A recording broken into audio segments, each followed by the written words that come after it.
नमस्कार दोस्तों, मैं हूं अनजान, आपका नया साथी। मैं आपके लिए एक ऐसी कहानी लेकर आया हूं जिसे सुनकर आपको डर का एहसास होने वाला है। दोस्तों, आज की ये कहानी दिल्ली के एक अनुभवी टैक्सी ड्राइवर की है जिनका नाम रघुनाथ है। तो चलिए दोस्तों, ज्यादा समय बर्बाद न करते हुए इस कहानी को हम रघुनाथ के नजरिए से ही सुनते हैं। लेकिन उससे पहले आप हमारे इस चैनल को सब्सक्राइब कर ले, जिससे आपके और हमारे संबंध मजबूत हो सके। दिल्ली की सड़कों को मैंने 20 साल से देख रखा है। रात के अंधेरे में जलते हुए स्ट्रीट लाइट्स, शराब के नशे में झूमते हुए लोग, सब कुछ मेरी टैक्सी की पीछे वाली सीट का हिस्सा बन चुका है। नमस्कार, मेरा नाम रघुनाथ है और मैं यहाँ का सबसे अनुभवी टैक्सी ड्राइवर माना जाता हूँ। मगर आज की रात कुछ अलग थी। बारिश हो रही थी, वो भी ऐसी कि मानो आसमान फट पड़ा हो। सड़कें सुनसान थीं, सिवाय मेरी पीछे वाली सीट पर बैठे एक यात्री के। वो एक बूढ़ी औरत थी, सफेद साड़ी पहने, चेहरे पर घूंघट डाले। अजीब बात यह थी कि उसने कोई लोकेशन नहीं बताई थी, बस इतना कहा था, चलते रहो बाबा, जहां रुकना होगा बता दूंगी। पहले तो मैंने ज्यादा ध्यान नहीं दिया, मगर घंटा बीत गया, फिर 2, फिर 3। वो औरत ना तो बोली और ना ही कहीं रुकने को कहा। घबराहट होने लगी। मैंने शीशे से झांकने की कोशिश की, मगर वो औरत पीछे के अंधेरे में एकदम गुम थी। सिर्फ उसकी सफेद साड़ी का पल्ला कभी कभी हिलता हुआ नजर आता था। अचानक वो बोली, बाबा जरा गाड़ी धीमी करो। उसकी आवाज इतनी खौफनाक थी कि मेरी रूह कांप गई। वो बूढ़ी सीधी खड़ी थी, घूंघट हटाकर मेरी तरफ देख रही थी। उसकी आंखें थीं ही नहीं, सिर्फ 2 काले गड्ढे थे। चीखने की कोशिश की, मगर आवाज नहीं निकली। गाड़ी अनियंत्रित होकर एक पेड़ से टकरा गई। जब होश आया तो अस्पताल में था। पुलिस वाले पूछताछ कर रहे थे। आप अकेले गाड़ी चला रहे थे? मैंने सिर हिला दिया। वो औरत, वो कहां गायब हो गई? पुलिस वालों ने कहा कि गाड़ी में कोई नहीं था, सिर्फ मैं ही था। अस्पताल से छूटने के बाद भी वो औरत, उसकी खौफनाक आवाज और वो काले गड्ढे मेरा पीछा नहीं छोड़ते। अब रात होते ही डर लगता है। शायद वो औरत कोई भूत थी जो सालों से इसी टैक्सी में सफर करती है, और अब मेरी बारी थी उसकी सवारी बनने की। ये कहानी सिर्फ मैं ही जानता हूं। अब मैं गाड़ी चलाता हूं, मगर सिर्फ दिन में। रात के अंधेरे में निकलने की हिम्मत नहीं होती। डर है कहीं वो औरत फिर से ना आ जाए। दिन में गाड़ी चलाते हुए भी पीछे मुड़कर देखने की आदत सी पड़ गई है। हर सफेद साड़ी वाली औरत में वो खौफनाक चेहरा ढूंढता हूं। एक शाम धुंध छाई हुई थी, सूरज डूब चुका था, मगर रात पूरी तरह से नहीं आई थी। ऐसे मौसम में सवारी कम ही मिलती है। अचानक एक हाथ मेरी टैक्सी की खिड़की पर पड़ा। घबराते हुए मैंने शीशा नीचे किया। वहीं औरत खड़ी थी, सफेद साड़ी पहने, घूंघट डाले हुए। उसकी आवाज पहले जैसी ही खौफनाक थी। बहुत दूर नहीं जाना बाबा, कब्रिस्तान के पास छोड़ देना। मेरे मुंह से एक शब्द नहीं निकला, बस सिर हिला दिया। वो पीछे वाली सीट पर बैठ गई और जैसे ही गाड़ी चली, एक अजीब सी ठंड मेरे पूरे बदन में फैल गई। कब्रिस्तान नजदीक आते ही वो बोली, यहीं रोक दो बाबा। गाड़ी रोकते ही मैंने शीशे से झांका। वो औरत गायब हो चुकी थी। पीछे की सीट खाली पड़ी थी। घबराहट के मारे पसीना आ गया। गाड़ी से उतरने की हिम्मत नहीं हो रही थी। तभी सामने से एक बूढ़ा कब्रिस्तान का चौकीदार आता हुआ दिखाई दिया। लड़खड़ाते हुए उसके पास गया और सब कुछ बता डाला। चौकीदार ने मेरी बात ध्यान से सुनी, फिर कब्रिस्तान की तरफ इशारा करते हुए बोला, वही सफेद साड़ी वाली औरत? हाँ, वो अक्सर रात को टैक्सी रोकती है। वो इसी कब्रिस्तान में दफन है। कहते हैं उसकी मौत सफर के दौरान हुई थी। चौकीदार की बात सुनकर मेरी रीढ़ की हड्डी में सिहरन दौड़ गई। कुछ हिम्मत जुटाकर मैंने पूछा, तो वो भूत है? चौकीदार ने सिर हिलाया। हाँ बेटा, बेचारी की आत्मा को शांति नहीं मिली है। शायद वो उसी सफर को पूरा करना चाहती है जो अधूरा रह गया था। कुछ देर खामोशी रही, फिर चौकीदार ने पूछा, तुम्हें वो औरत कब से दिखाई दे रही है? मैंने उसे अस्पताल जाने वाली रात से लेकर आज तक का पूरा किस्सा सुना दिया। चौकीदार ने गंभीरता से सुना और फिर बोला, समझा, अब तुम उसकी सवारी हो। वो तुम्हें तब तक सताएगी जब तक तुम उसका अधूरा सफर पूरा नहीं करोगे। मेरे पैरों तले जमीन खिसक गई। चौकीदार ने थोड़ा रुककर कहा, लेकिन एक रास्ता है। मेरे कानों में जैसे जान आई। मैंने उत्सुकता से उसकी तरफ देखा। तुम्हें उस महिला की आखिरी इच्छा पूरी करनी होगी। पता करना होगा कि वो कहाँ जाना चाहती थी। शायद किसी रिश्तेदार से मिलना बाकी था या कोई अधूरा काम था। उसकी आत्मा को शांति तभी मिलेगी जब वो अपनी अधूरी ख्वाहिश पूरी कर लेगी। ये मेरा एकमात्र रास्ता था भूत से पीछा छुड़ाने का। मैंने चौकीदार को धन्यवाद दिया और उस रात कब्रिस्तान से निकल गया। अब मेरा असली काम शुरू होता था, उस औरत की आखिरी इच्छा का पता लगाना। ये आसान नहीं था, मगर अपनी जान बचाने के लिए ये करना जरूरी था। हफ्तों की मेहनत के बाद भी कुछ खास हाथ नहीं लगा। मैंने उस रात का हर एक ब्यौरा याद करने की कोशिश की। वो औरत कहाँ से बैठी थी, कोई बातचीत हुई थी या नहीं, कुछ भी याद नहीं आता था। सिर्फ बारिश, सन्नाटा और उसका खौफनाक चेहरा ही याद था। हताश होकर मैंने उस बूढ़े चौकीदार से फिर से मदद मांगी। उसने मुझे एक बुजुर्ग महिला के पास भेजा जो सालों से इस इलाके में रह रही थी। महिला को पूरी कहानी सुनाई। उसने ध्यान से सुना और फिर पूछा, वो औरत कुछ पहचानने वाली चीज तो नहीं पहने हुए थी? कोई गहना या कोई कपड़े का टुकड़ा का? मैंने सोचा शायद नहीं, मगर फिर अचानक याद आया। बारिश की वजह से पीछे की सीट थोड़ी गीली हो गई थी। गाड़ी साफ कराने के दौरान ड्राइवर की सीट के नीचे एक छोटा सा रुमाल मिला था। सफेद, किनारे पर हल्का नीला फीता लगा हुआ। महिला ने रुमाल देखते ही आंखें चौड़ी कर ली।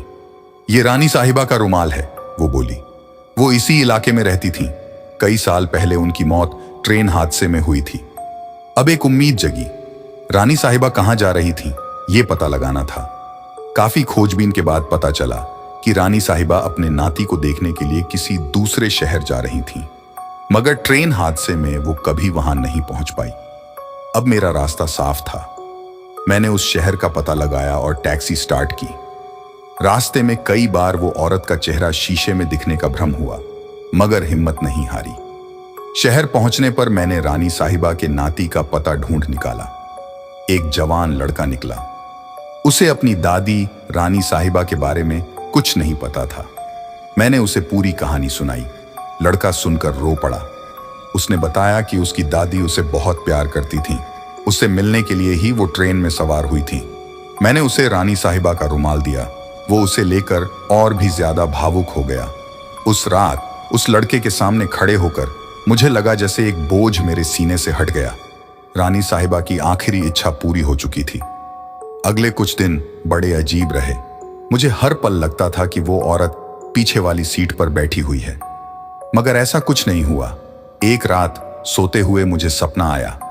रानी साहिबा खड़ी थीं, सफेद साड़ी पहने, चेहरे पर शांति की मुस्कान लिए हुए। वो बोली, धन्यवाद बाबा, तुमने मेरी आखिरी इच्छा पूरी कर दी। अब मुझे शांति मिल गई है। फिर वो धीरे धीरे हवा में घुल गई। सुबह उठा तो मन हल्का था। रानी साहिबा अब सताने नहीं आएंगी। शायद अब मैं रात में भी गाड़ी चला सकूंगा। ये कहानी सिर्फ मैं ही जानता हूं। एक टैक्सी ड्राइवर और एक अधूरी यात्रा की कहानी। कुछ महीने बीत गए। जिंदगी पटरी पर लौट आई थी। रात में गाड़ी चलाना भी अब डरावना नहीं लगता था। एक रात सवारी मिलने में देर हो रही थी। मन में यह भी आया कि शायद अब रात में सवारी कम ही मिलेगी। तभी एक हाथ मेरी टैक्सी की खिड़की पर पड़ा।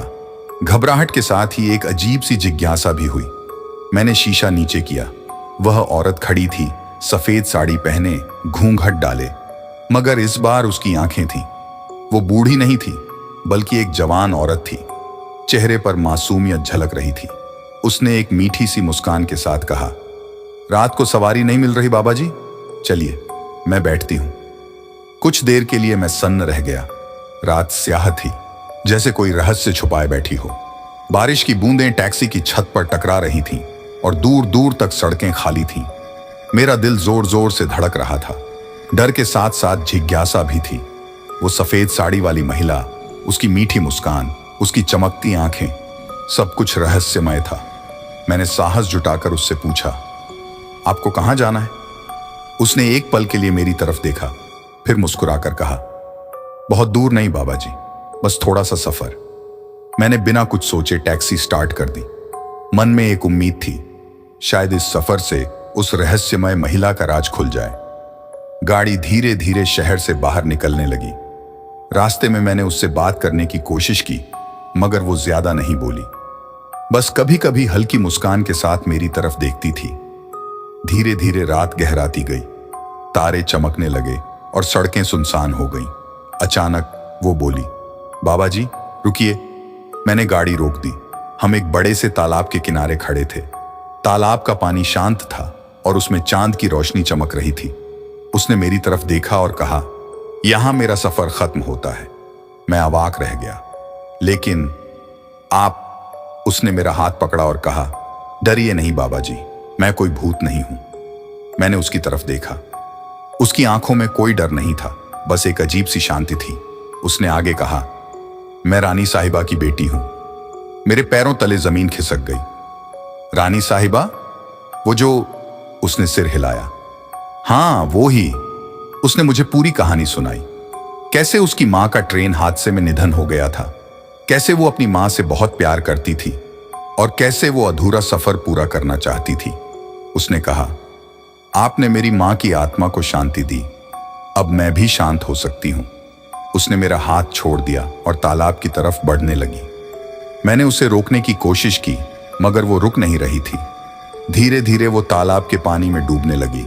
कुछ ही पलों में वो गायब हो गई। मैं वहीं खड़ा रहा, स्तब्ध। उस रात के बाद मैंने फिर कभी उस महिला को नहीं देखा, मगर रानी साहिबा और उनकी बेटी की कहानी मेरे दिल में हमेशा के लिए बस गई।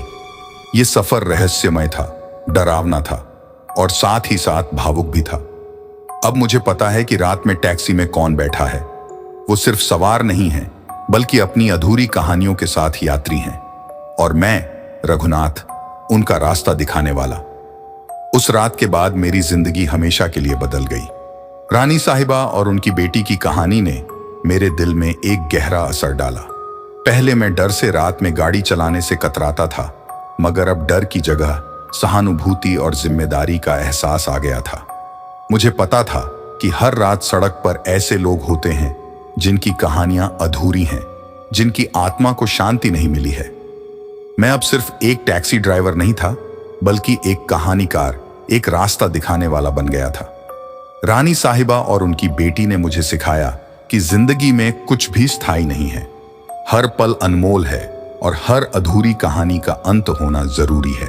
मैंने रात में गाड़ी चलाना जारी रखा, हर सवारी के साथ एक नई कहानी, एक नया सफर। कभी कभी डर लगता था, कभी कभी दुख होता था, मगर हर बार मैं एक अधूरी कहानी को पूरा करने का सुकून पाता था। रघुनाथ अब सिर्फ एक नाम नहीं था, बल्कि एक प्रतीक था। रात के अंधेरे में उम्मीद की किरण, अधूरी कहानियों का सफरनामा। और मुझे पता है कि जब तक रातें होंगी, जब तक सड़कें होंगी, तब तक रघुनाथ का सफर भी जारी रहेगा। तब से सालों बीत चुके हैं।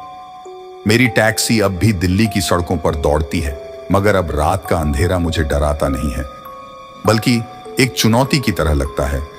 कुछ रातें शांत गुजरती हैं, सिर्फ रेडियो की आवाज और गाड़ी की रफ्तार का साथ। मगर कुछ रातें खास होती हैं।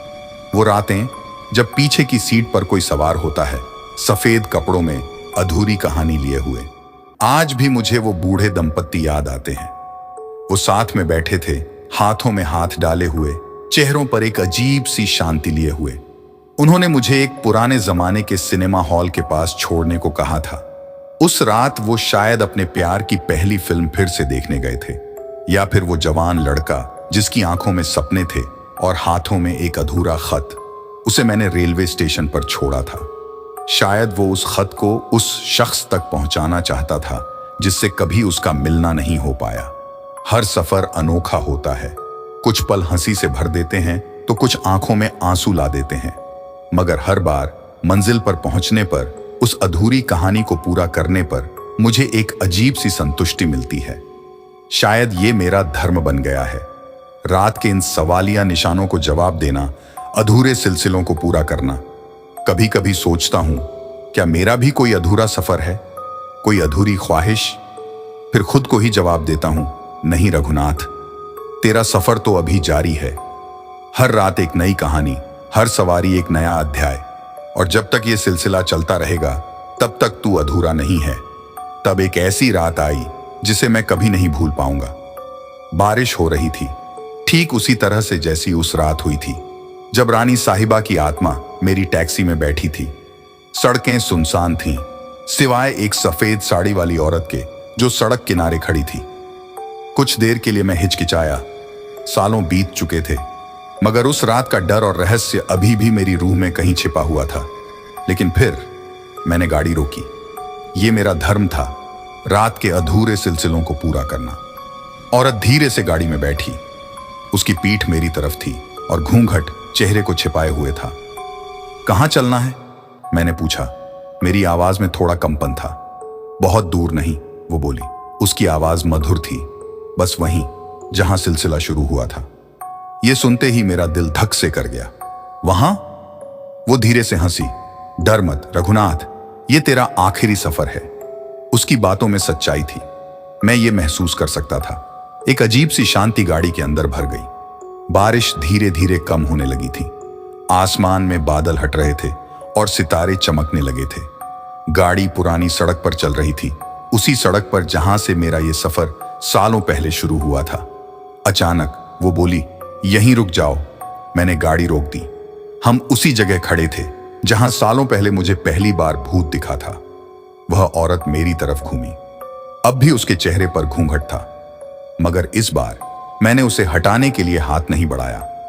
धन्यवाद रघुनाथ, उसने कहा। तुमने हजारों अधूरे सिलसिलों को पूरा किया। फिर एक अजीब सी रोशनी उसके चारों तरफ फैलने लगी। धीरे धीरे वो रोशनी इतनी तेज हो गई कि मेरी आंखें चौंधियां गईं। जब रोशनी कम हुई तो वो औरत गायब हो चुकी थी। उसकी जगह पर सिर्फ एक सफेद फूल जमीन पर गिरा हुआ था। मैंने उस फूल को उठाया। ये कोई साधारण फूल नहीं था। ये वही चमेली का फूल था जो रानी साहिबा हमेशा अपने बालों में लगाती थी। उस रात के बाद मुझे रात में कोई सवार नहीं मिला, न सफेद साड़ी वाली औरत, न कोई अधूरी कहानी।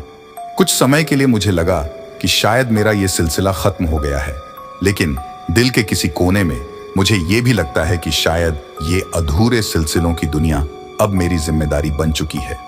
और जब भी कोई अधूरी कहानी रात के अंधेरे में मेरी टैक्सी का इंतजार करेगी, मैं वहां जरूर पहुंचूंगा। इस कहानी का सिलसिला तो यहीं खत्म होता है, लेकिन रात अभी बाकी है। मेरा यानी रघुनाथ का सफर भले ही खत्म हो गया है, लेकिन रात के अंधेरे में अनगिनत कहानियां अधूरी रह गई हैं। शायद ये कहानी आपको सोचने पर मजबूर कर दे कि रात में सड़कों पर चलते वक्त कभी भी कोई भी अधूरी कहानी आपकी टैक्सी का इंतजार कर रही हो।